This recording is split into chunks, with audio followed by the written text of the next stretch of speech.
Hi guys, welcome back to the We Run on Coffee podcast with Marissa and Arika. And if you listened to last week's episode, you know that we did a double header. So we just immediately finished the love language episode, and we are now talking about my Marissa hour. Woohoo! So just to reiterate kind of what a Marissa and Arika hour is, it's just an hour or maybe a little bit more, maybe a little bit less, where we talk about something that we are super passionate about. So like you can see from the title, this one is going to be how to become a runner when you hate running, or at least learning to love running, or like learning to find a new way to be fit and do all of those things. But before we get into that, we're just going to kind of talk about what we're excited for in the upcoming week. And I mean, I feel like we could say what we're drinking, but if you listen to last week's episode, Yes. you know that I had my a morning. coffee. We had a morning. We couldn't figure out how to record. And of course, it was something so silly and so stupid that we figured out at the very last minute, but it's fine. It humbled us today. Yes, my coffee's officially gone, so I just have my water, and we know Water. Erica's got her water because her teeth. But that is totally okay. And what are we excited for this week? I'm super excited because on Friday, I'm driving home to Ohio after work, and I'm going to be there for, I think, 11 days. Yay! That's longer than a week. I know. I'm so excited because I'll be there for 2 weekends and the full week in between. And I just have so many things to look forward to when I come home. So we're doing our wedding tasting, which is the thing I am probably most excited for. Heck yeah. Because we get to taste all the food, the hors d'oeuvres. We get to do everything that we've been waiting for. We get to meet like the pastor that's going to marry us. We get to meet the florist, everything. And wow. I'm excited because it's an event for all of the couples getting married that year, like during wedding season. Yeah. So it's going to be a lot of us there. And I'm super excited to just see everybody, even though me and Kyle are probably going to be the youngest people there because True. I'm only 23 and he's only 25, but that's totally okay. That's amazing. That sounds really, really fun. Yeah, but also while I'm home, I get to see Arika. We're going to do another in-person episode. Get ready, guys. And I'm super excited for that one. And no too. spoilers because No you guys will spoilers. find out soon enough. Yes. But we will do that. We're going to a hip-hop class together, Yes. and I'm so I'm excited. too excited about it. I also get to see some of my friends that I haven't seen in almost a year that I graduated crazy. college with. And by the time I see them, it will have been a year. Well, Wow. I saw them once right before I moved, but it'll be a year That's a since while, though. we've lived together. We all graduated and everything. And then what else? Oh, I also get to see Kyle graduate. I'm so Yes. excited. It's really awesome to watch people graduate college. Like, I know obviously we've done it, but to watch other people do it, that has to be amazing. And Yeah. Ohio State does it big. They're so fun. They told us to expect to be there for 3 to 4 hours. Yeah. And I was oh my like, God, it's massive. Yeah. oh no. Oh, that's going to be so exciting though. Kyle's worked so hard. It's going to be I awesome know. to watch that. I'm so excited. Aw, I can't wait for you. What are Cheers you all going to be around. up to? So my what I'm excited about in this upcoming week is all the same as Marissa's. I wrote hip hop class with Marissa. I'm obviously very excited because I'm a big hip hop girly and I just love to share it with anyone I can. And I've brought Angelo's 2 of his siblings, Dominic and Vernita, and they just love it. So it's so fun to just it's like, actually, we just talked about this in our last episode, the love languages, showing someone something for the first time is such an exciting just to see if they like it or whatever. And it feels empowering to dance. I don't know how to describe it. It just makes you feel really cool. It makes you feel like a cool bad bitch. Yeah. So I'm excited for that. And I wrote, I'm excited that our next episode will be in person because we've only done one. And now we both have microphones and the setup might be a little more elevated. So it'll be fun. As long It as might you don't have sound to just troubleshoot a little too long. bit better. Maybe just a little. We'll see. And then what I'm going to say next is something I said in the last episode, but also for our patio update. I'm looking forward to actually having the patio and being able to use it all summer and to host. I want to get maybe even a pizza oven, do outdoor pizza night or a barbecue situation. Have, when you're home in the summer, I'm hoping you and Kyle can come, have their family here, everything. Yes. And I also I'll have to show you, I picked out all the furniture that we want to get and I literally went on Canva and I drew it out to scale and I put all the stuff on the map of what it's going to look like. So I'm very much dreaming about it and I just can't wait to have more space because our house is pretty small, so I think having indoor and outdoor right next to each other will be so huge for the program because we have big families. Yeah, we do. We have a huge family. Huge. So That's something what I'm looking forward to. Yeah, that's something that you guys are going to notice, like, when you do get engaged and starts, like, planning for a wedding. I swear to you, 75% of the guest list is Kyle's family. Oh my gosh, that's crazy. It is so many people. Yeah, not only does Angelo's family have, like, a lot of people on his mom's side, but his dad's too. Like, both sides are just huge. His dad's side is Italian, so a big Italian family. Like, so many people. I can't even imagine. But yeah, I'm so excited to get into this episode. I think it's a tip that we could all hear, how to become a runner when you hate running. I think it's you either hate running or you love it. I don't feel like there's ever someone that's like, yeah, it's all right. Like, I've never heard that. And I've also seen people change, though. I mean, you obviously are here telling us because you went from hating running to being a runner. You ran a 5K. Did you do a 10K or you signed up for one? I'm pretty sure. Something like that. I can't remember. Yeah, I did run a 10K. Crazy. Yeah. So I literally last year, it was around this time. I'm pretty sure it was literally like February of last year. And like, of course, it's April now.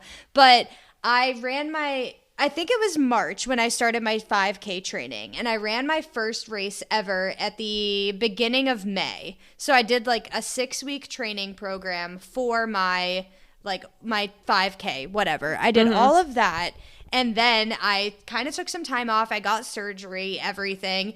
And then I think it was August 1st of last year, I started training for the 10K. Wow. And then I trained for the whole thing. And then I ran the 10K in October.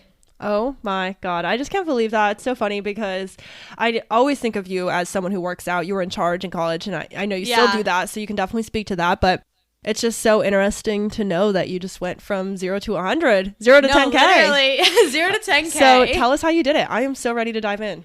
Okay, so I know that you had a couple of other points. I basically only really have written down like all of my tips because I felt like that was like where I needed to get everything written down and in front of me. So let me check everything. So the timeline and reason, I just kind of told you the timeline. And the reason was because I was injured. My shoulder hurt and I felt like I couldn't lift weights anymore. And like, that was the way that I had always like been fit in the past. And I was like, okay, like I love like lifting weights. I love like seeing how strong I am, but I couldn't do it because my arm hurt so bad. And like my shoulder pain was terrible. So I was like, okay, I have this opportunity to get this like 5K training plan. Let's do it. Let's see what we can do.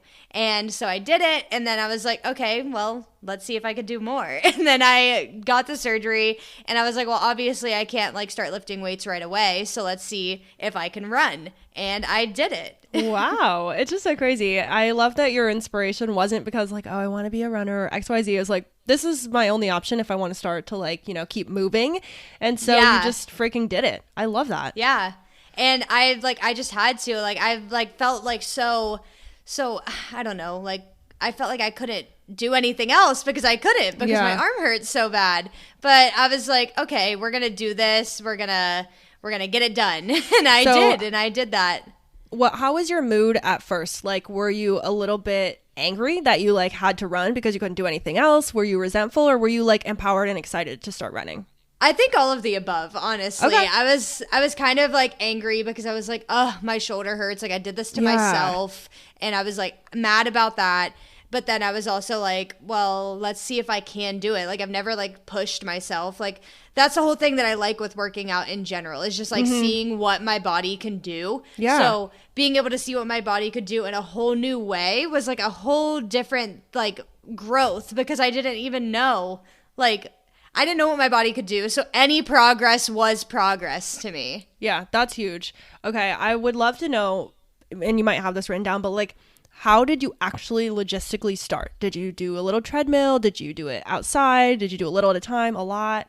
Yeah, so this will get into like a lot of my tangible tips later, but just as like to preface it in like really big, vague overstatement, I just went outside. And because I was starting in like middle of March, I was like, okay, the weather's probably fine enough, or it's going to stay steady enough that I can just do it outside. You just strapped on your shoes and left.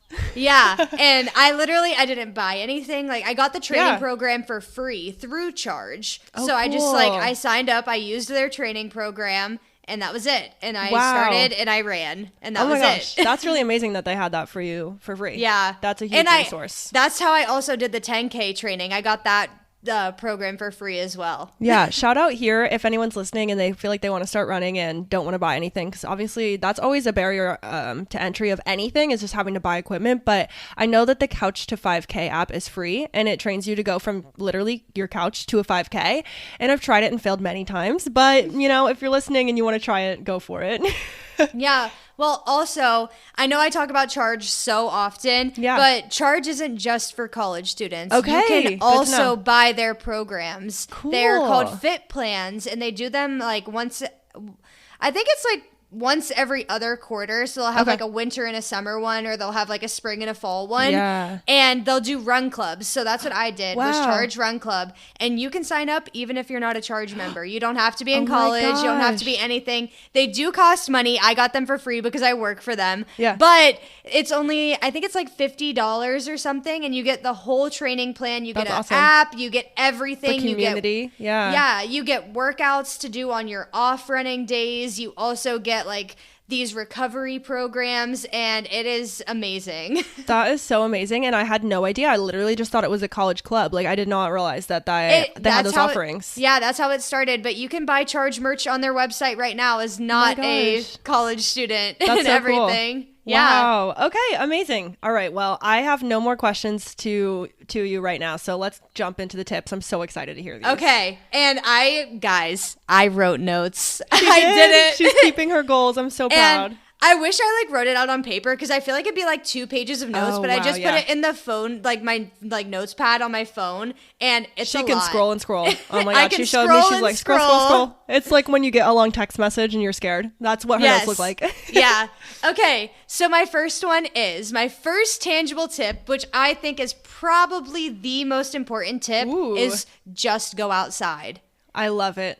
And I know I already said it a little bit, but I promise you, if you just go outside and move your body, whether it's running, walking, jogging, or a combination of all three, you'll be so surprised. So the little like blurb that I wrote down is, the treadmill gets so boring, and I know it's easier to keep a steady pace. That was what I always used to do. I would always go on the treadmill because I was like, oh, I can just pick like a miles per hour, and I can go that pace, and I can go forever.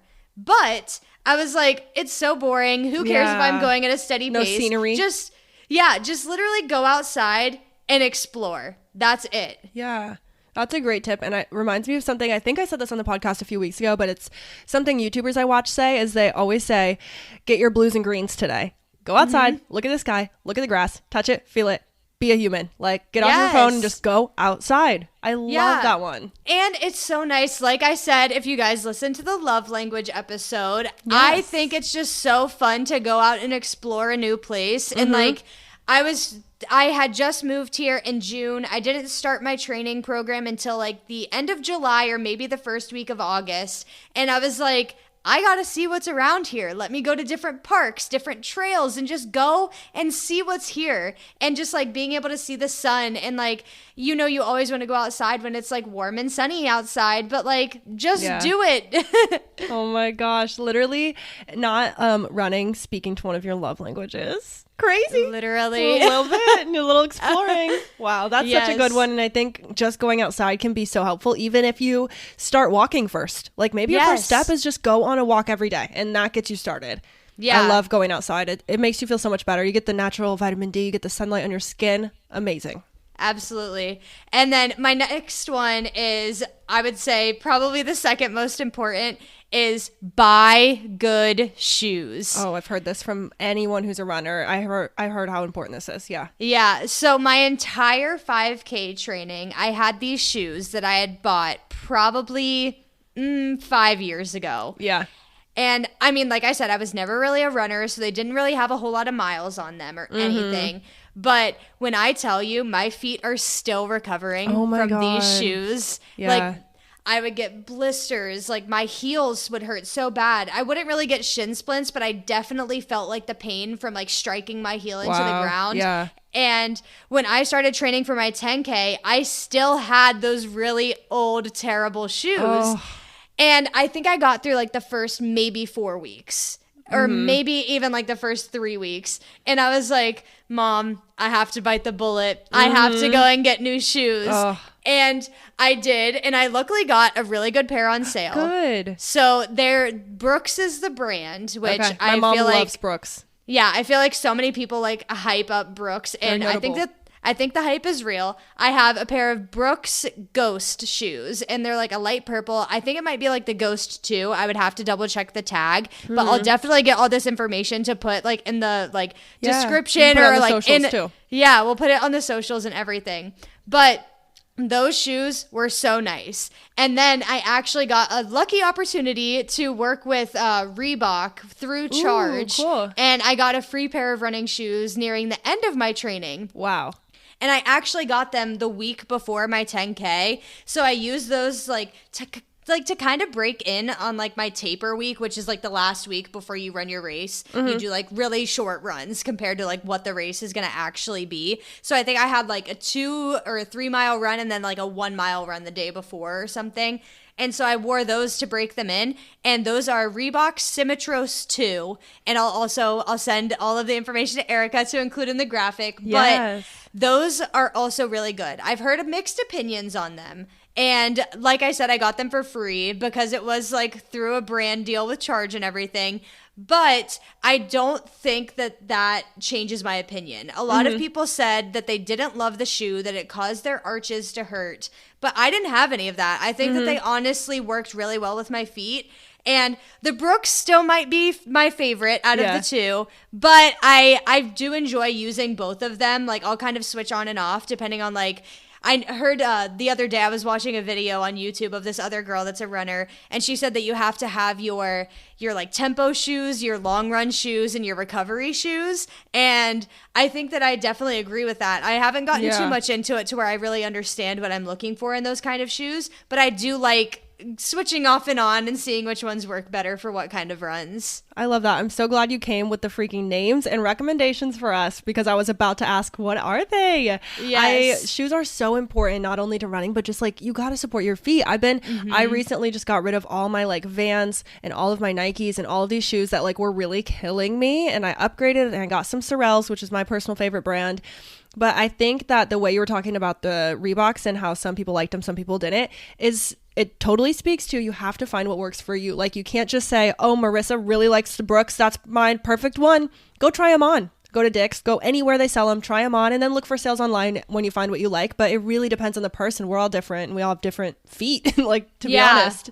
Yeah, I highly recommend going to a specific running shoe store. So that's what I did when I got my Brooks. Cool. I went to a store that like was specialized in running. It was literally like one of the ones that says like blank running club store or whatever. Yeah. And they literally make you get your shoes that you're currently using, wear those to that store. You're going to walk without your shoes on this like track pad that like shows where you put the most of your pressure on your foot.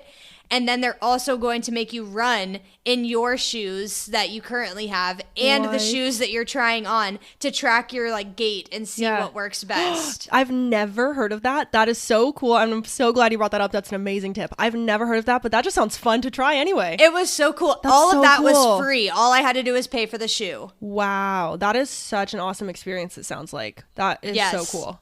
I highly recommend if you are trying to get into running, even if you've been a runner forever and you've like never taken the time out of your day to go and do that, I highly recommend. Oh my God. Everyone run to your running store. Run. I love it. Run, don't walk. Yes. Okay, so moving on from all those accessories, my next point is be patient and kind to yourself. Yeah, I feel like this is like the hardest thing. I literally wrote down, this is the hardest thing for me because I set a goal and I feel it necessary to stick to it. Yeah. But some days they're just going to be harder than others. You're not always going to be able to reach those goals. And I know I was talking with Kyle about this because I haven't really ran that much since I did my my 10K in October. I ran a little bit here and there, but I sometimes it's really super easy. Like I went on a run like maybe 2 weeks ago and I ran a 5K without even trying and I just did it. Wow. Yeah, that's amazing. And I was like, oh wow, that was so easy. And then literally 2 days later I went to run and I couldn't even run a mile without stopping. Yeah. And I was like, what the heck? And it's just some days your body is going to be either like more hydrated or more like you're going to have more nutrients and you're going to be able to use those more often. And like I said, I'm not a pro. I don't know all of the things. I know what worked well for me, and like having like a bunch of water, obviously that's going to help because you're going to be more hydrated. And we can go on tangents to talk about like intra-run nutrition and all of those things. But I mean, again, I've only ran a 10K. It's not as important for those kinds of distances.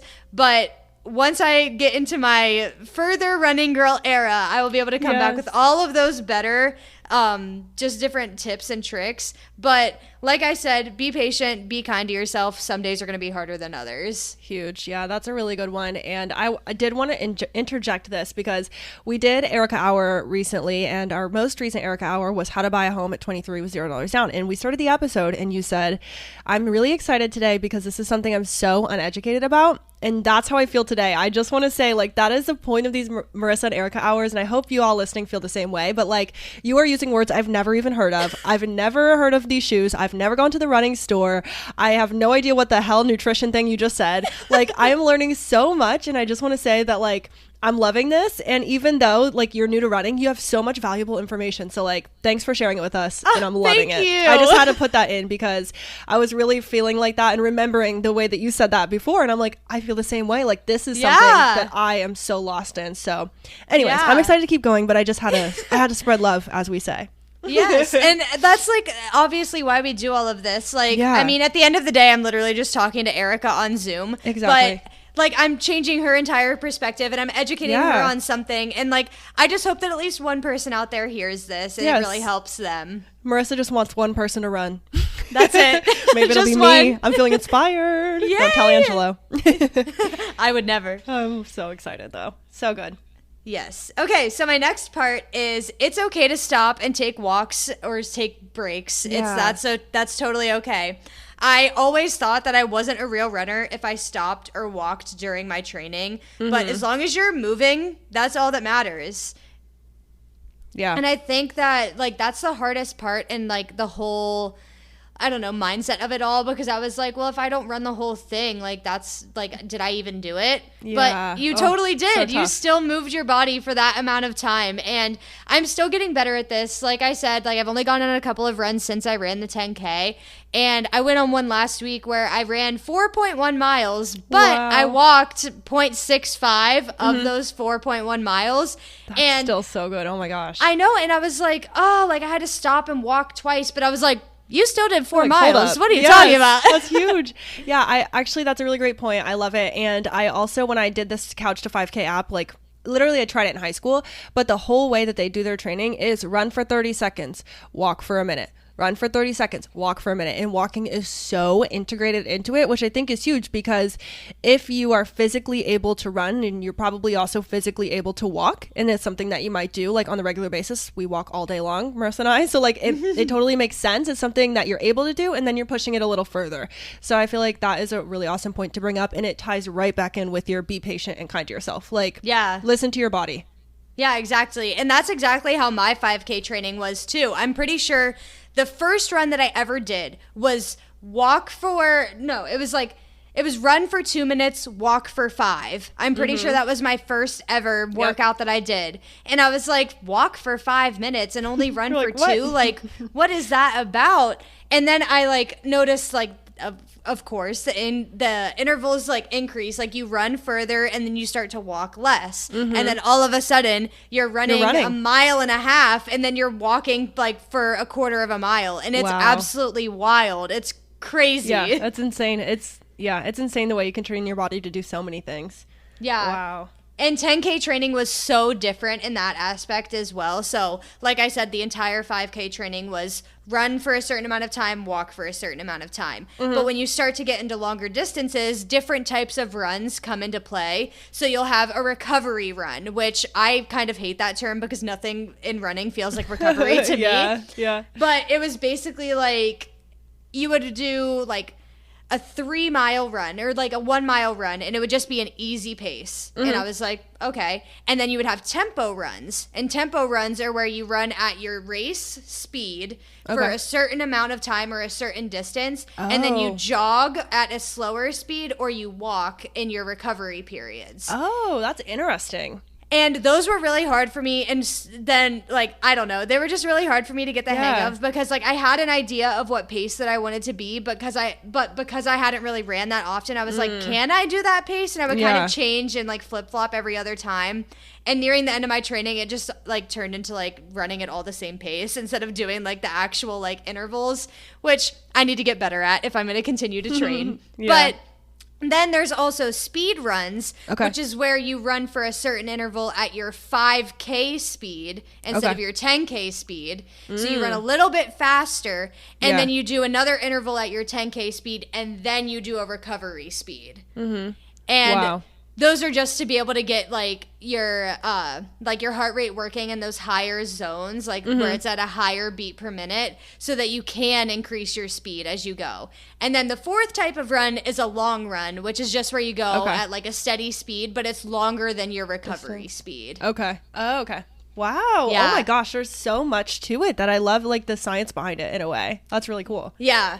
Like, still to this day, my favorite is quote unquote like recovery or long runs, like just being able to see how far I can go without stopping. And that's going to come into play a little bit later in these. Love it. But I just think like the tempo run and the speed runs were a little bit confusing to me, because I've never been a person that cares about how quickly I can move, because I know that I have short legs, and I know that I have like, it's harder for me to move quicker. But I never really thought about like worrying about my tempo or my speed or like how quickly I'm gonna finish the race. Yeah. Wow. That's honestly, like, I hate to say this, but I'm like so inspired, and I kind of just want to try, because I'm just getting really excited about it. And I love watching a race. Like, Angela likes running, and he's done some 5Ks, and maybe, I don't know if he's done a 10K, maybe, but I love to go watch and support and like be that girl. I'm in my supporting girl era. And last year he did the Susan G. Komen breast cancer race in Columbus, just a 5K. And it was so beautiful scenery, but literally he started, and then I like got my stuff together, like went over to the finish line, and it was like almost less than 30 minutes and he was done. And I was like, oh my God, how does one just run 5K that fast? I'm like, people are so crazy, but it's also so inspiring, because it's like, think about how healthy they are. Like, you're really prolonging your life when you are running and like being physically able to do that. And I've never ran in my life. Now I feel behind, but I do feel inspired, I will say. It's kind of crazy because like you just said, like Angelo, like he's of course taller than me, and yes, I he's feel got like the stride. Yeah, and I feel like, I don't know what it is, but like men in general, I feel like they can move faster. And I mean, of course, there's some really quick women out there, but I just feel like I've always heard like men's speed is like faster naturally, which is wild. But you were saying that he finished it in like almost less than 30 minutes. My fastest 5K speed ever was 33 minutes. Wow. Oh my gosh, that's amazing. And that's an 11-minute mile. And like, that's because I don't move fast. No, but that sounds so like manageable. Anything less than that feels like you definitely have to be sprinting the whole freaking race. Like, well, yeah, insane. It sounds like that, but everybody's like, I'm about to get into this, but everybody's like intensity zone 1. I'll explain it. Don't worry. Everybody's I'm freaking out internally. Everybody's intensity zone 1 is different based off of their body. Yes. Okay. And that makes sense. I think it's so crazy because like you say like, oh, he finished it in almost that, and like he probably ran it like what, like probably a 9-minute mile, probably, but honestly. I can only do like 11 minutes. yeah That's so weird to think about what you're physically able to do, but there is a difference too, like just yes, men are naturally faster or naturally like quote stronger, and there's no thing that says women can't get faster or get stronger, but like naturally I think we're a little bit of a step back, which is can probably be really frustrating, especially when you're like running with your, you know, if you're in like a relationship with a man and you're a woman, it's like, oh, now I'm a little frustrated. I want to run faster than you. I might get competitive. Well, that's me too. And like Kyle just told me like the other day, he's like, well, when we move in together, I want you to like keep me running. Like I want you to keep me like motivated to do these things. And I was like, babe, I run at like right now I'm running at like a 12-minute mile because I'm not like actively training for anything. And he was like, well, that's fine because like I run slow. And I was like, you're automatically going to run at like 8 minutes because your legs are 10 feet long. Like, what do you want me to do? I am 5'0". What do you want me to do? LOL. Angela's sister, Vernita, she wants to run a race. It's been something they've been talking about. And Angela told her, pick a race, anyone you want, any support you want to cause, I'll do it with you. I don't care what it is. Like, pick something you're passionate about. That's like his tip is like, if you're going to do a race, pick something you really care about. And he told her, pick one, any date, and I'll train with you and I'll do it with you. And you set the pace. Like, I'll run with you. And that's the cool thing I think about experienced runners that I find really cool is that they can do that. Like, maybe I run slow. They can run slow. It's fine. It doesn't matter. And also, I will say, to me, no mile time sounds slow because I can't run a mile. I know I can't. And so any time sounds fast to me. Even in high school, I couldn't run the mile. Like, I would walk and get in trouble and fail. And I just didn't care because I couldn't do it. I didn't have... That's a whole other spiral is like a tangent about gym class and like how do they expect you to run a mile with no training and they don't give you anything and they're like go run the mile. But anyways, yeah, any mile time to me sounds fast, but I love that is so interesting to know about the zone, so I'm ready for you to get into it. Yes. Okay, that's my next point. So it's heart rate. This is going to sound so convoluted and confusing, but I promise I did my research on this and I will try and make it as easy to understand as possible. So there's different heart rate zones, and those equate to different intensity zones of cardio. So there's 4 or 5 different heart rate zones. There's zone 1, zone 2, zone 3, zone 4, and zone 5. And those are all broken up into different percentages of your max heart rate. So I know a lot of people, they've heard about their max heart rate before. And it's basically, I don't know the exact formula, but I think it's like 220 minus your age. I'm pretty sure. Yeah, that sounds right. And so you do that and then you take the percentage of that and then that's how you figure out what heart rate zone you are in. That's huge. Yes. So heart rate zone 1 and heart rate zone 2 equate to intensity zone 1. There's only 3 intensity zones, which is where it gets a little bit confusing. Okay. So heart rate zone 2 equals intensity zone 1. Heart rate zone 3 equals intensity zone 2, and so on. That makes sense. Okay, I'm following. But again, there's only 3 intensity zones, so kind of group them together where you must. Got it. So what I wrote down is heart rate zone 2 cardio / intensity zone 1. That is the most important place for your body to be when you are trying to build endurance. So now I'm going to put some numbers behind it. Zone 2, intensity zone 1, is between 50 and 70% of your maximum heart rate. Okay. So you'll do the 220 minus your age and then take any number between 50 and 70% and figure out what that number is. And you should, during those training sessions where you're trying to be in intensity zone 1, you should not let your heart rate go above that maximum threshold of 70% of your maximum heart rate. Cool. Got it. And so with that, this is something, if you don't like numbers, which I do like numbers, it's easy for me to see like a number written down and know to not go above that number. But at the same time, if you don't have like a fitness tracker, which I know a lot of people, they have their polarizing opinions on. But if you don't have a fitness tracker, or if you find it hard to look down at your watch every once in a while and make sure that you're staying in that heart rate zone, this is another good tip to know where your body should be at during that time. This should be a pace where you feel like you're able to tell a story. You should be able to talk, and you should feel comfortable being able to breathe, talk, and tell a story to somebody the entire duration of your run. Ooh. And because of that, you're keeping your heart rate relatively low to where you're able to have that conversation. And if you can do that, say you start off only being able to do that for 5 minutes. After you do that for 5 minutes, the next time maybe you push for 6, maybe you push for 7, and then all of a sudden you get to a certain point where you have that endurance and you can keep that pace forever. And that's the goal of intensity zone 1 training, is to get you to be able to literally run forever. And of course, your body's going to break down, your legs are going to get sore, anything like that. Your lactic acid is going to build up, you're going to get tired, but you should be able to stay at that consistent pace forever. That is so crazy. And first of all, I love that. I know you said if you don't have a fitness tracker, do the story. I love that because that's a great way to speak to listening to your body in general. It's just like, okay, if you literally can't do it, slow down. Like, take a second, change your pace. But also, if you do have a fitness tracker, for example, I have the Samsung Galaxy Watch 4 or whatever, it has all the heart rate zones. So when I'm in a workout, my little bar will go back and forth and be zone 1, 2, 3, 4, or 5, and it will move all around. So if you do have one, that's also like a really good way to gauge, like maybe there's a setting you can turn on that shows the zones specifically, and you can line up with what Marissa's saying. So that's really cool. Yeah, that is like, this is something that I've learned from many YouTube videos. Like, I love watching like a fitness like YouTube video. I love watching those. So I had like learned about this. Like, I'd heard about it in the past. I heard about it throughout my training. But then like seeing these people that like do like ultra marathons and stuff, or like even crazy. Just like run a marathon, they say like, if like their training is completely structured differently even than mine was for my 10K. So they'll have like a 2-hour long run, and it doesn't matter how far they go. They just have to run for 2 hours. And they talk about staying in this intensity zone 1 and being able to just go the duration of that. Yeah. Oh my gosh, it's so cool. I'm going to be so interested now that I'm a little more educated, just to hear other people talk about it and know a little bit more about what they're saying.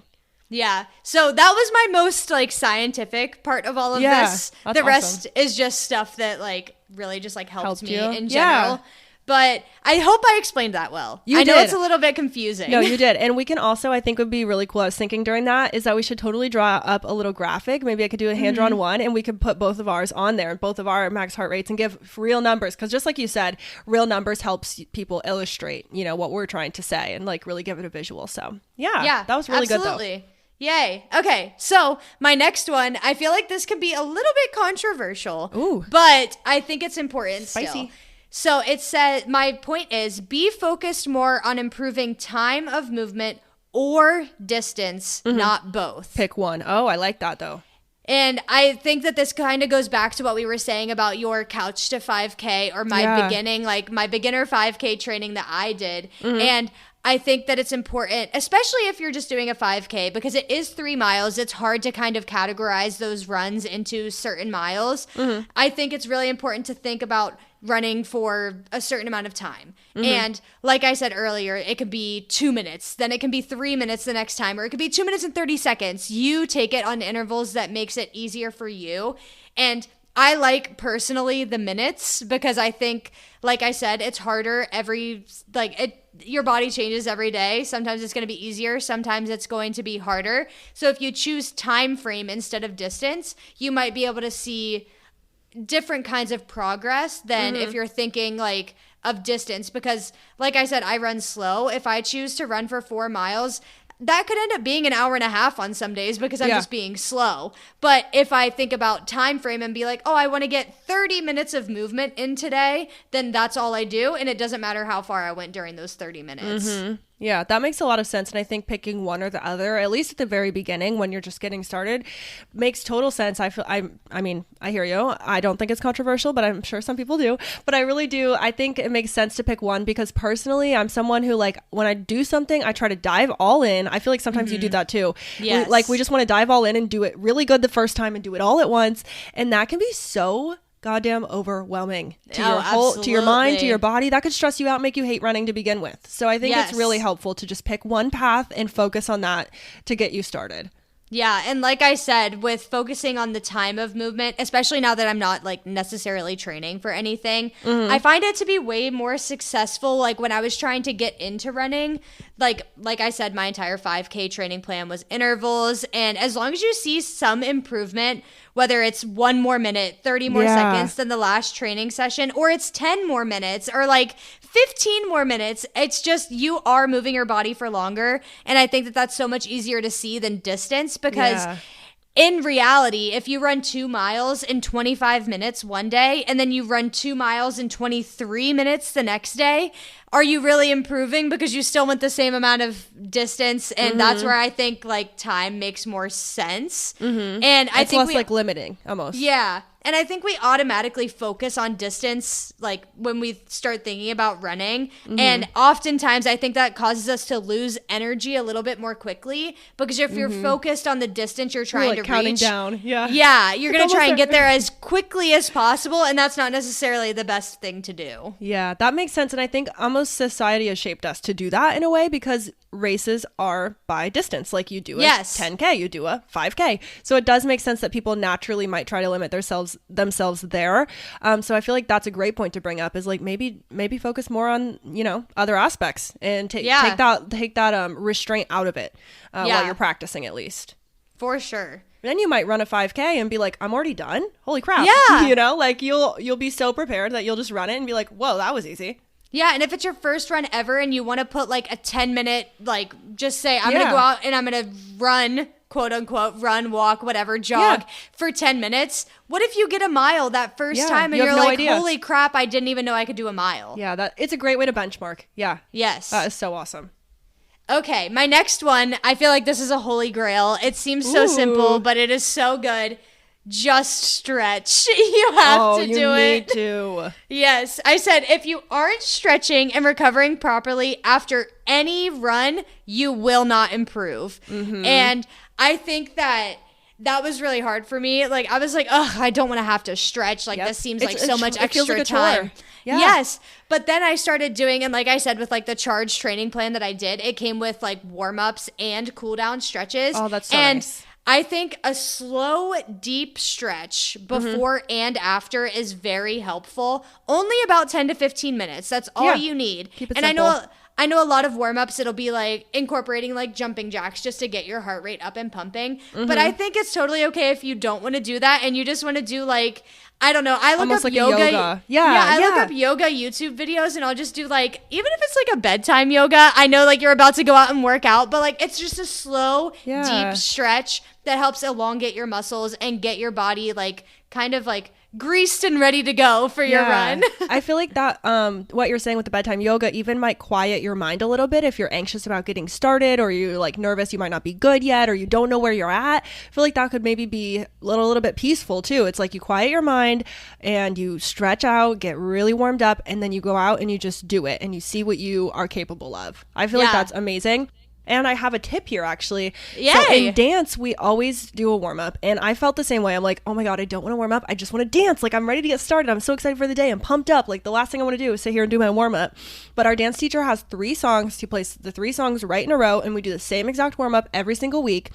And I think that picking your favorite songs, or just songs that you want to do, and maybe you just pick a number of songs. I'm going to do a 2-song warm-up or a 3-song warm-up, and just make that your routine. Like, almost get into a routine with it, because it makes it a little bit more reliable and less stressful, because you know what you're going to do, you know your songs, and if you pick songs you love, you'll get excited and it'll kind of pump you up in a way. So I like that though. I think stretch is absolutely needed. Just stretch. Just do it.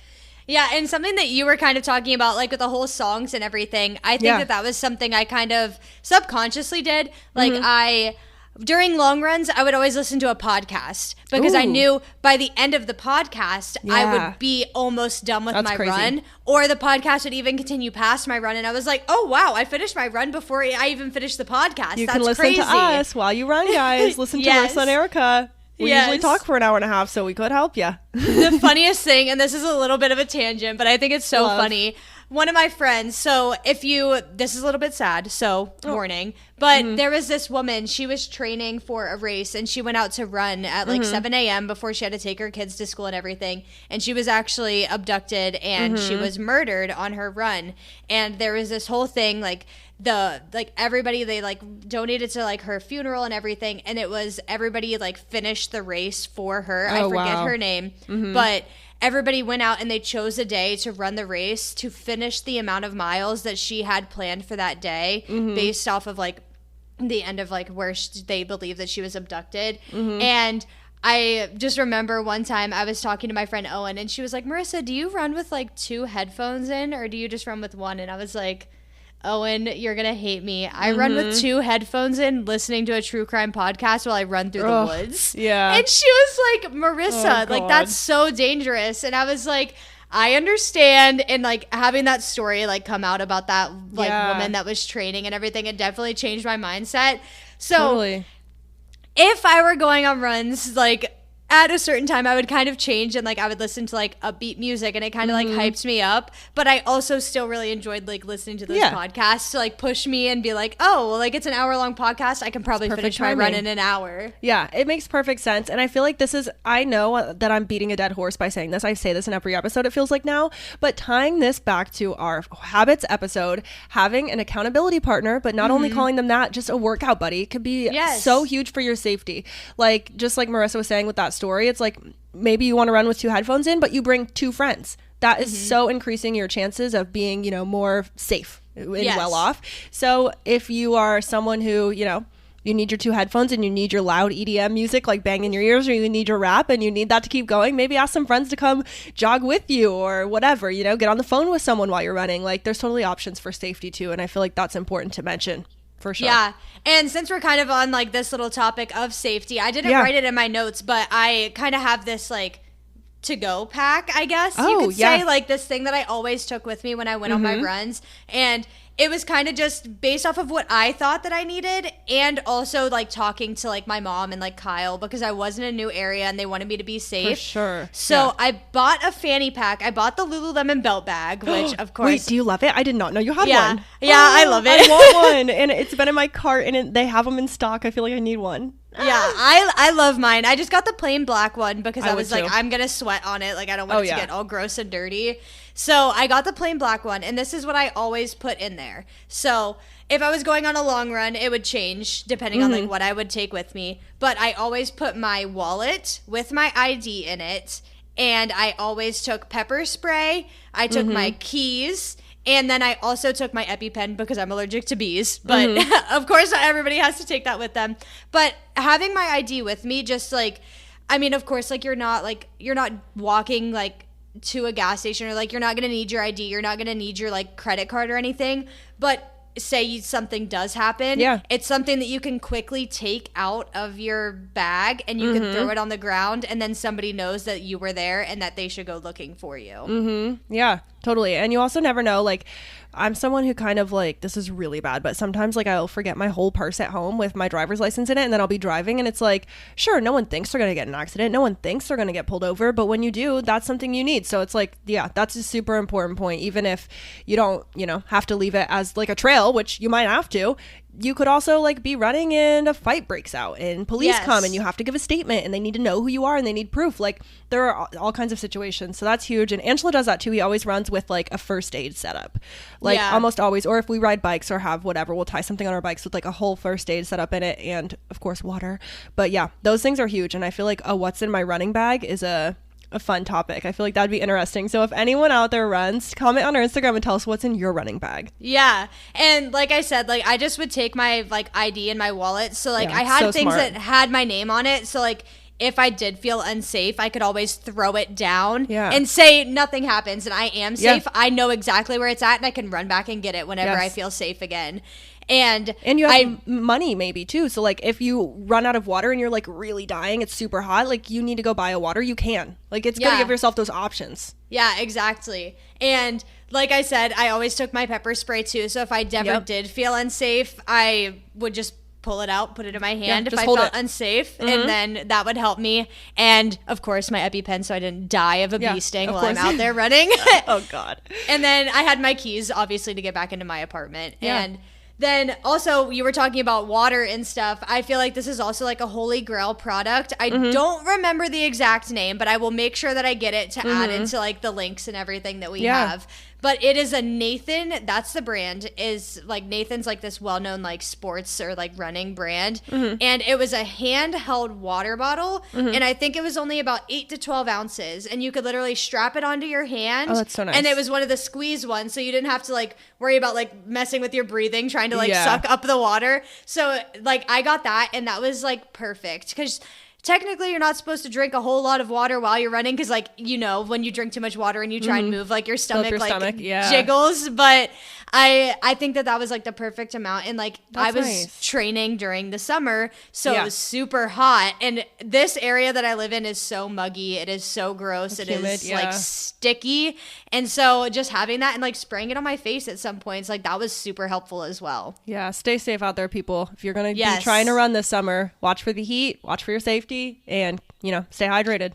Yes, absolutely. And I'm on my final 3 different points. That's perfect.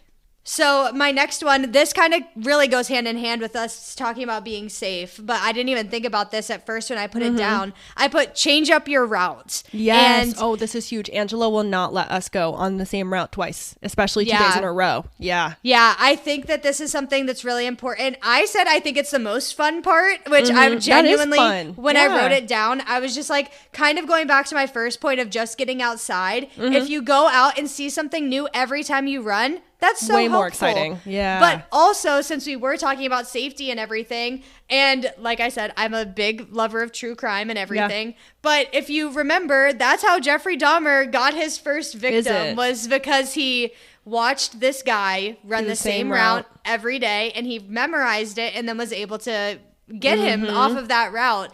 And I think it's so important. Like, I definitely have my favorite routes that I always go on. Yeah. But if I'm going on that same route, I'll kind of take like a detour and I'll go around a different loop. So maybe this is the first time I've ever been on that loop, but I always start my run like maybe in the same kind of way. Yeah, I think that's a great tip. And if you're listening to this, and I know that this is so hard because me and Angela were like, even just riding bikes or rollerblading last summer, this was something, skateboarding, that we were always trying to do, was switch up the route. And I know it's hard because it's comfortable to go on the route, you know. It's easy because you already know it. You know what you're expecting.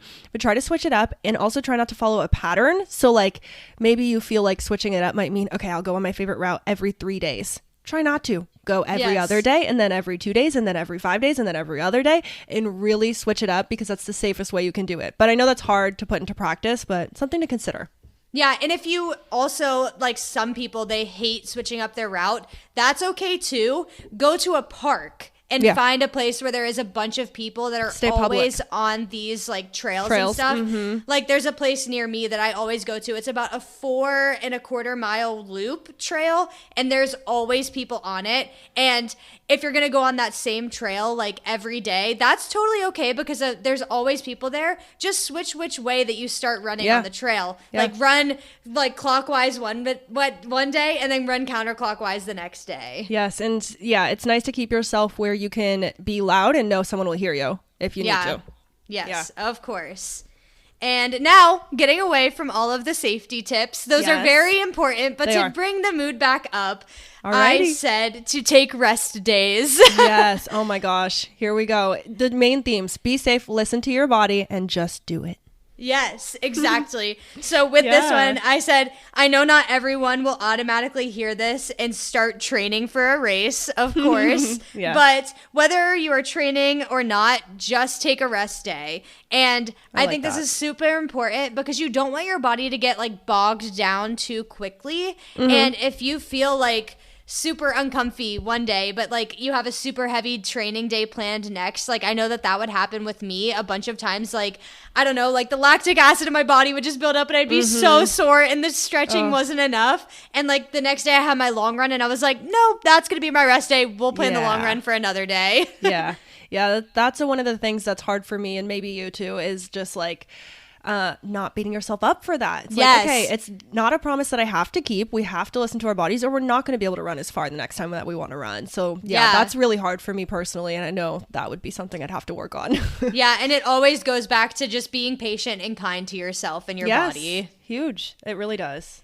And something really else to remember is just recovery is so important to seeing progress. And I know I talked about this with the stretching and now taking the rest days, and even talking about having enough water to feel hydrated enough. When you are running, this is a high intensity physical activity, and so your body does sweat, it gets depleted. So making sure that you're like you are refilling those things that your body is getting depleted of while you're running. So like I was talking about earlier is like nutrition and being super aware of your nutrition during your runs and stuff.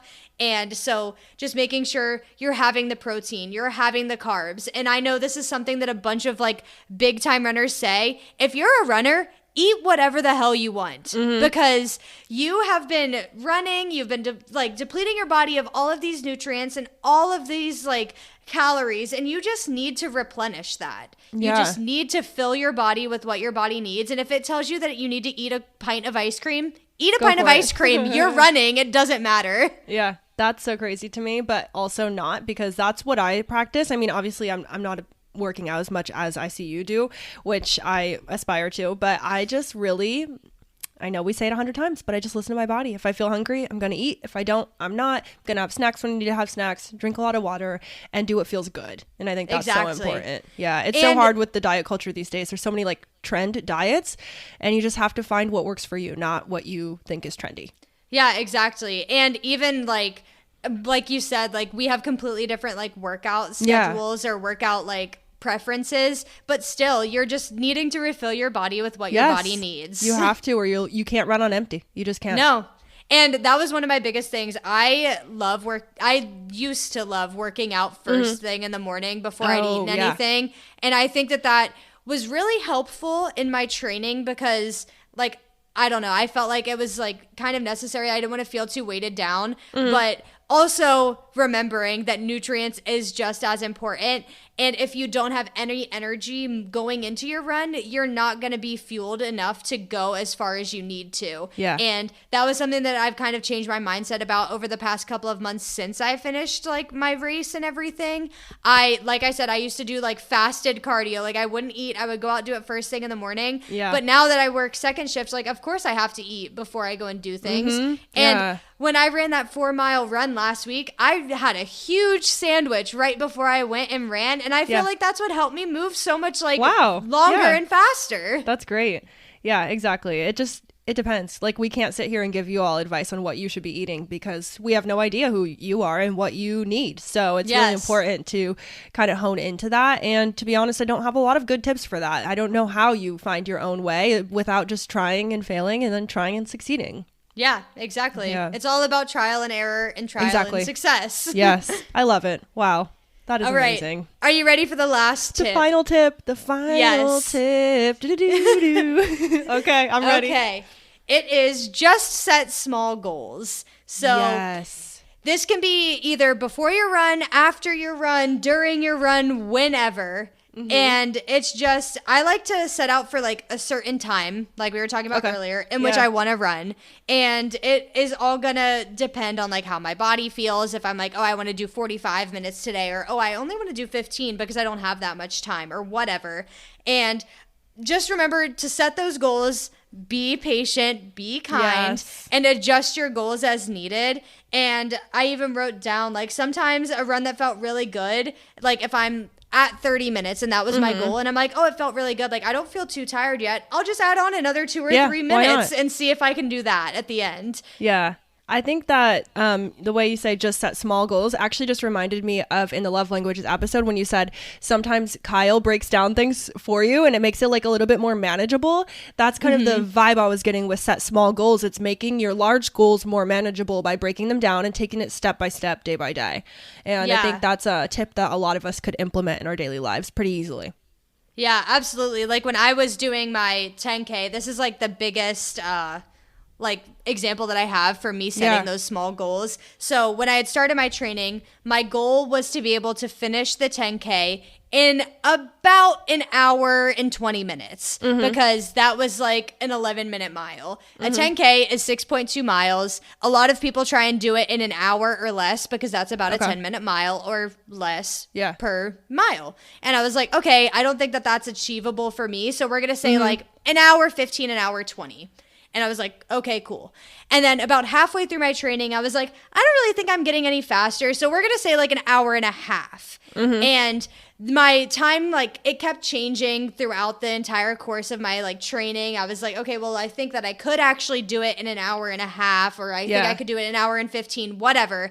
And then the day of the race, I looked at myself and I was like, well, I'm kind of tired. Like, I don't think I'm going to be able to do it. So we're going to say an hour and a half is like my final goal. And that was like what I went out. I started my run thinking you have to get this done in an hour and a half.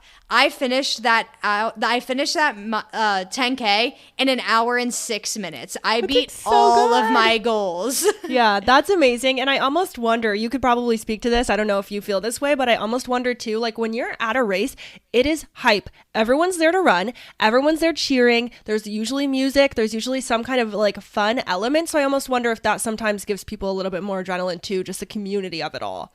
I wish I could answer that, but I've never been to a formal race. I did my 10K all on my own. Wow. Maybe I should become a runner and we should do our first one together.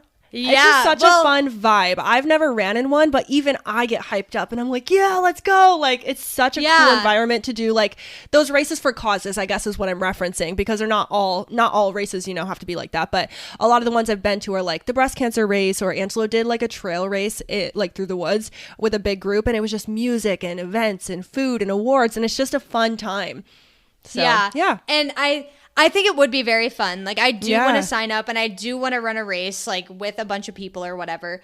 But I have done one. I did a color run when I was like in 8th grade. Yeah, but it was completely unstructured. Like I didn't plan anything. I didn't train. Like it was just like, let's go and do this. Something to do. And so I did that one. But when I did my 5K, I was in Chicago with Charge and we all did it together and we walked that. So I was like, okay, whatever. I just like kind of did this with friends. Like that was cool because I got to see Chicago. Yeah, that's so cool. When I did my 10K, Kyle was here with me and he met me halfway through and like gave me like a little snack and gave me some water. Yes. And he kind of like walked a couple steps. He was like, let's go. And that was so cute to see. Yes. And then I had tried to plan my route so that he could stand at the finish line and like be there like when I finished. Yeah. But I messed up my route a little bit and I still had like, I think I had like a quarter of a mile left when I had seen him at the end and he ran the last little bit with me,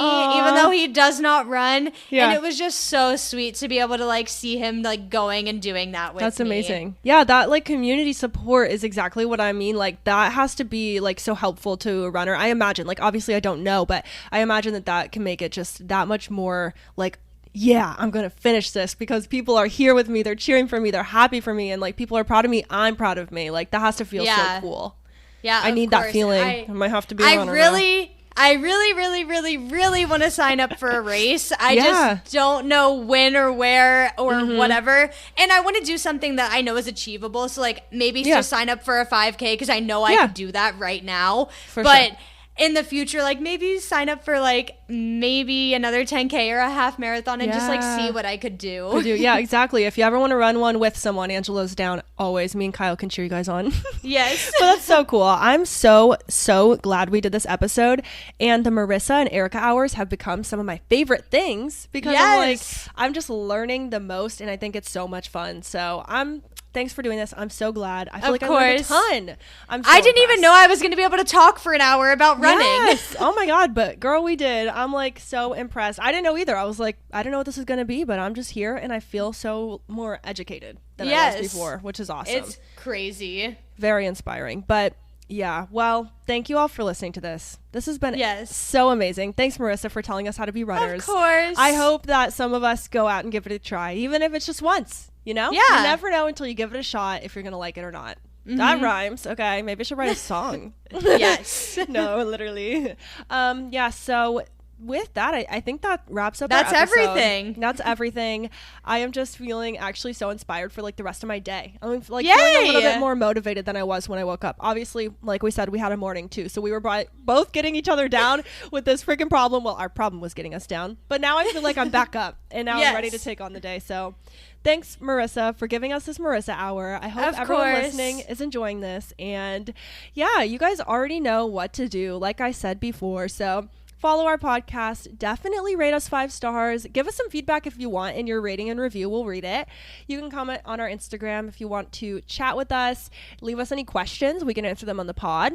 any of that. We just want to hear from you guys. Thank you so much for listening. We are now in 5 countries. I cannot express how exciting that is. I was freaking out. I was telling everyone at the family dinner, we're in 5 countries. I can't even believe it. So yeah, thank you all so much. And definitely follow us on Instagram at We Run on Coffee. And I think that's the spiel. We need to stop talking because we've been going forever. But with that, I'm Arika. And I'm Marissa. And we run on coffee. Bye. Bye, guys.